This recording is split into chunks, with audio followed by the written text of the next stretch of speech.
Hello, welcome to Apple with the Doctor, the podcast where you get medical news along with insight and information on various diseases that I cover. So let's get started.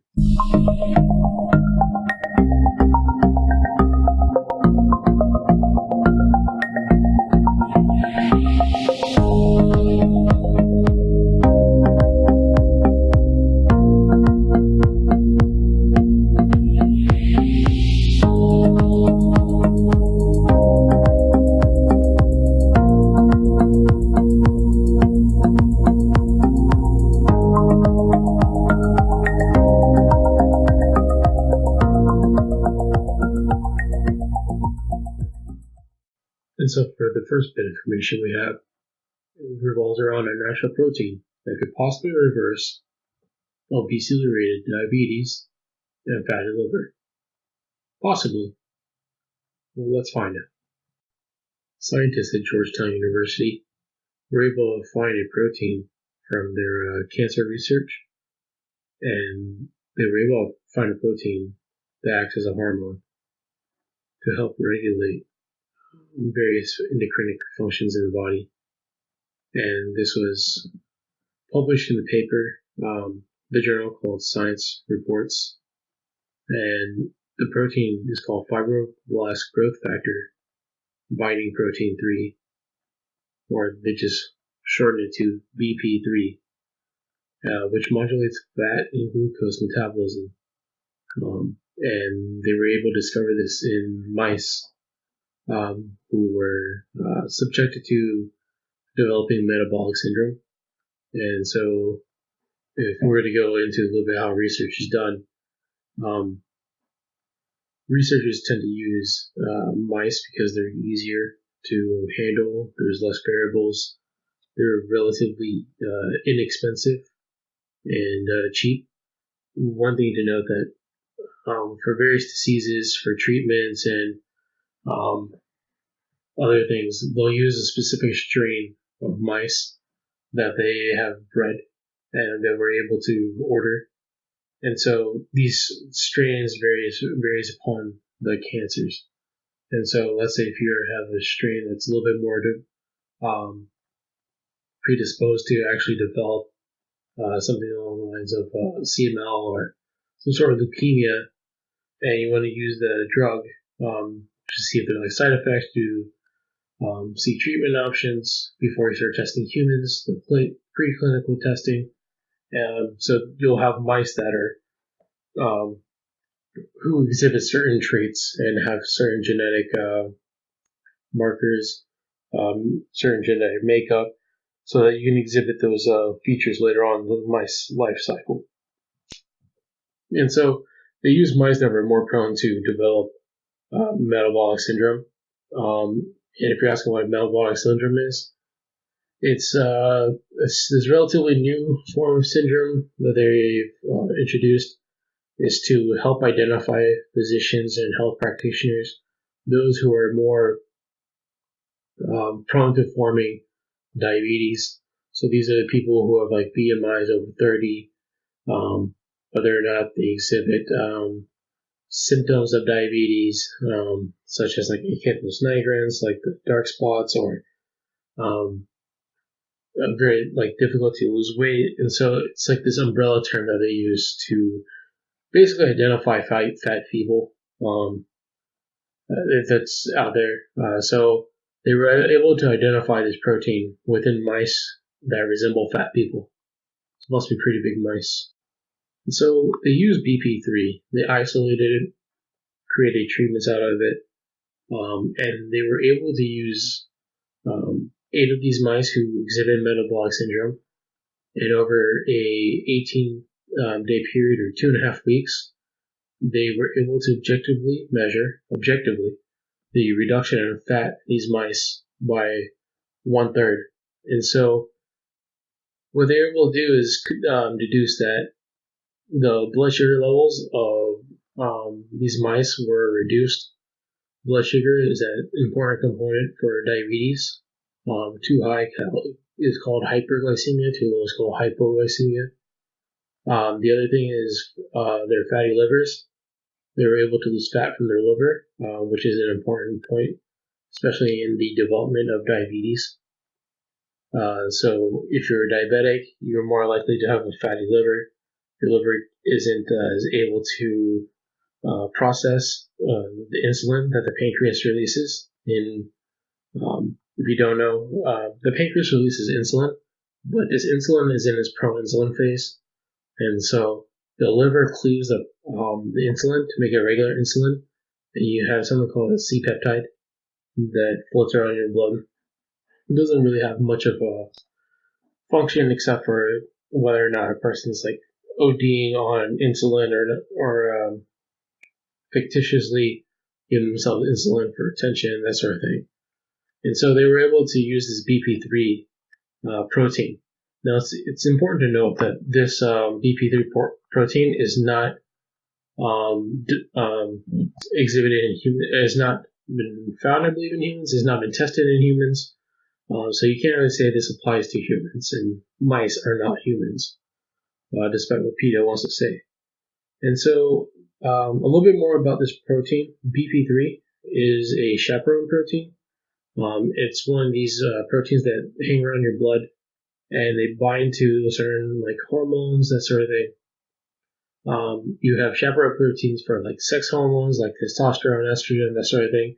So they don't go around just activating every single cell that comes in contact. So let's say if the testicles produce testosterone, you'll find a high amounts of testosterone in the testes, but as they're going up through the veins for secretion and to have a systemic effect, you won't find a lot of testosterone or a higher level of testosterone in your pelvis compared to your arm. And the reason for that is the chaperone proteins, especially the chaperone proteins that are made by the liver. That's one important thing to note. And so they've been investigating BP3 for a little bit, and they were able to find that increased production sometimes occurs in certain types of cancer. And so this is now becoming more and more of an issue, whether or not, let's say if a person gets stage 3 or 4, they start losing weight, whether or not this has something to play a role with it. And so this is, it still has to be investigated further, but it seems to something promising. Who knows, maybe instead of this HC3, or what's that, the thing that pregnant women make, beta HCG, sorry, human chorionic gonadotropin, that's what it is. Whether people were dosing off of that to help them lose weight, that was a popular trend. Not every person was taking this to help them lose weight, but this is one of the things, and it still is a weight loss option for certain people if they want to have some sort of additional help to help them lose weight. And to continue along the lines of fatty liver and obesity, I came across this article from Medical News Today where they recommend certain foods to help you decrease your the liver content or the fat content in your liver, and it's basically seems to be modeled after the Mediterranean diet. So you have something like the garlic, omega-3 fatty acids, coffee, broccoli, tea, walnuts, avocado, soy, and whey protein. So it seems like all this stuff is something along the lines of the Mediterranean diet or something along the lines of a ketogenic diet. And so, and a lot of these foods like walnuts and avocados, they all have fats in them. Well, not all, but they're high in fats, especially something called omega-3 fatty acids. So that is that's something that's high in fat. So it seems as though you're eating fat to help you reduce the fat. That's something along the lines of ketogenic diet. Take it as it will. If it helps you, it helps you. If it doesn't help you, you can try other things like calorie counting, which I have found, and some other people that I've recommended to have also found. Calorie counting is something that's very helpful. Helps you watch what you should eat, what you can't eat, or what you want to eat, and make room for what you want to eat. So that's one of the benefits of calorie counting rather than a restriction diet. The other thing is they added some foods to avoid, such as sugars, alcohols, refined grain, which is really important. Um, I've traveled abroad. One thing I've noticed is that American bread tastes so much better than foreign bread. I've been to let's see, I've been to the Caribbean. The bread tastes like styrofoam, not that great. I've been to Asian countries. Some places I do like the bread. It was very buttery. That's something that was very really nice. So, but anyways, back to this. They mentioned meats. So if you're on keto, bad luck. Guess you can't really eat meats. But they're recommending eat fish, tofu, tempeh, and lean meats. So not all meat, just the red fatty meats. So that seems to be going along the more traditional route of actually what is being recommended, especially by physicians today, is these uh, how would I put it, hallmark, or these that are more traditional in terms of the old way of thinking. That is, what is bad, what is good. Um, Maybe it's like the South Park reference, where they just flip the periodic table and say, "We just have to flip this, and everyone will be better." But yeah, that's enough for South Park references, I guess. And now for something that, and now for something that I think is something that's interesting and should be beneficial, and that's an eye scan may detect Alzheimer's disease in seconds. And so Alzheimer's is something that's always had me guessing, especially when I was going through my studies. There's no actual test apart from an autopsy or a biopsy of the brain, which is done very little, except for when you have a suspected tumor. The biopsy of the brain to detect something like dementia. A lot of times it's always done symptomatically. So you go to the doctor and you decide and you tell him or her what sort of problems that you were having, and with regards to memory, whether or not you get lost, that sort of thing. And they'll be like, okay, it seems like you have Alzheimer's, and here's your prognosis. Here are the medications you might want to start taking, um, and let's do a few brain scans, and that's very along the lines of what a doctor will do. But if you have something that's hard, like how to put it, something that has a strong sensitivity and strong specificity on detecting Alzheimer's, that'll be something that's very beneficial, and there's not a lot of guesswork then. So if you come to the doctor and you tell them your symptoms, you have this eye scan done, and you'll be able to actually have a definitive answer whether or not you want to start taking certain medications. And one thing I forgot to mention, Alzheimer's is like one of those diagnoses done by exclusion. And so you have to rule out everything else. So you'll have like your spinal taps, also done along your brain scan, just to make sure nothing's going on. And so they're stating that you can see signs of Alzheimer's disease in the retina using the OCTA, optical coherence tomography angiography. And so this procedure basically allows a ophthalmologist, not exactly optometrist, which are two different things, two different degrees or paths to testing your eye.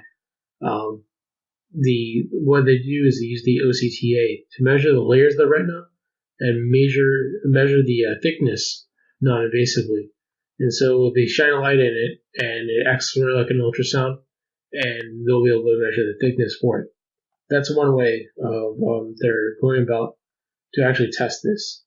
The second one examined 400 people. So this sort of method, in order to test it, they used 400 people who are highly genetically at risk for Alzheimer's. So a family history of it, certain markers are exhibit, like EPO-A3, I believe it is, that's exhibited, which goes along to the carriers for fat when you digest it. That's a whole other thing.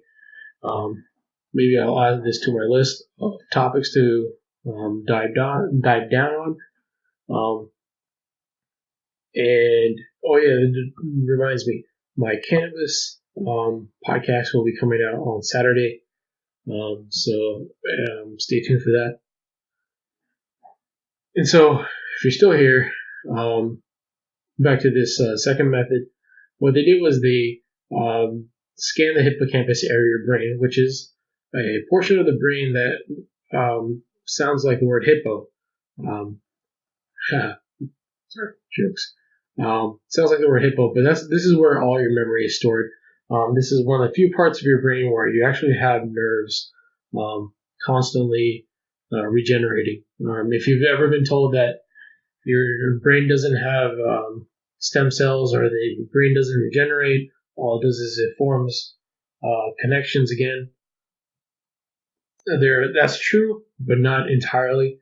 The brain does have certain areas, and the hippocampus is that area where you have new stem cells. New neurons formed. The other place I believe is the olfactory bulb, your sense of smell. But they were able to demonstrate there's a link to the size of your hippocampus and the reduced size of that region in relation to Alzheimer's. So going back to not only doing the eye scan, you can also have the brain scan. However, this is something that's still in a testing phase. And so if you have a brain scan done, a lot of times what they'll do is they'll tell you that it seems like you have atrophy of your brain, whether it's normal or it's more than normal. People who have Alzheimer's tend to have a little bit more than normal, and however, that really happens in the later stages of Alzheimer's. But if you can see that there's certain size of your hippocampus is decreased, then you can introduce intervention and drugs a lot sooner than later. And thank you for listening. This has been the Help of Science, this has been the Apple with a Doc. Thank you for listening. Please do follow and listen again. Thank you very much.